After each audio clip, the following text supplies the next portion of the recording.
Right, you are welcome back to the second segment of our program today, The Call of Faith. I still remain yours, Dr. Gidado Taufik Mikdad.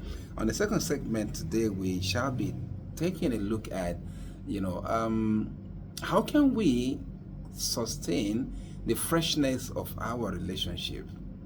How can we sustain the freshness of our relationship? And now let's take a look at it this way. Young couples, newly wedded couples, they live like people in paradise. The husband locks himself in the house, they doesn't want to go out. The lady locks herself up, she doesn't want to go out. They live like that. First week, second week, 1 month, 2 months, 1 year, 2 years, 3 years. But over time, they begin to gradually and gradually, they begin to have gaps and gaps and gaps between them. If they do not look for ways of freshening up their relationship, it is possible that this gap could consume that relationship eventually. And I'm saying this because we've had instances where couples we grew together, with so much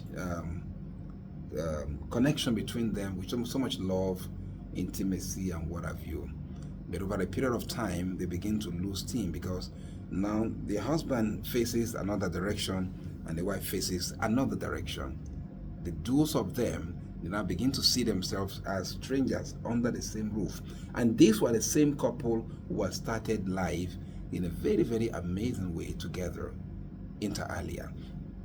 Now, there are so many factors, like I said, that could be responsible for it. But the bottom line is this: if the duos of the couples do not try to get themselves back on track, their relationship will begin to deteriorate right in their presence, and there is nothing that they're going to do about it. Therefore, there is a need for couples to determine how are they going to freshen up their relationship. How can we get it better at all times? What are the things that we can do to get ourselves closer and closer and get connected?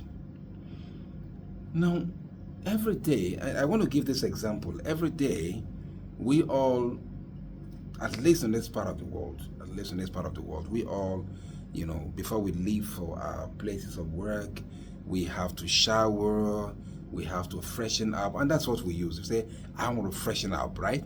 We freshen up in order to look nice, we cream, we wear neat dress, and then we say it's a new day. Why is it a new day? Because we had freshened up, right? So which means that supposing a person wakes up in the morning, the person refuses to brush the teeth, refuses to bathe, albeit wash the face, the person refuses to wear new dress, the hair unkempt, everything jaga jaga, the mouth, the smell, everything. And the person goes to the office with the cloth, maybe the cloth he or she slept with, no brushing your teeth and no creaming, no bathing, nothing. You just appear so groggy and unkempt to get to the office. People go ask you, say, what's happened? Are you sick? Say you they sick, what's happen? And why would they ask you this question? Because they knew that you have not freshened up. And they ask you, is there any problem? You didn't, your appear so scruffy. You didn't freshen up this morning. And you say, yes, I didn't freshen up. Is there any problem? Yes, there is a problem because your outlook, the uptake is not really nice. The way people look at you is not really nice. So you got to freshen up in order to change the way people look at you. In the same vein, every day, every time, every moment, married couples need to freshen up their relationship. Otherwise, the relationship would kick before their very eyes, and they will look at themselves like, what's in the apple? And like, what happened? Have we not been together? What's the problem? Yes, you have been together, but you allowed your relationship to kick and deteriorate right in the presence of you, right before your eyes, right? So with this, we say there is the need, therefore, for couples to constantly freshen up. We need to constantly freshen up our relationship. Now, I want to give some examples here. First example is the playboy approach.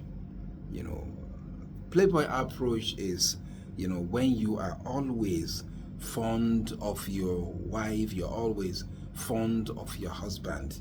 This has to do with how cheerful you are. You always approach your wife, how cheerful you always approach your husband. You try to bring in some element of friendship in the relationship, like bantering and gisting and doing so many things together. And if someone asks you, who is your gist partner? Is my gist partner? It's my wife. My wife is my gist partner.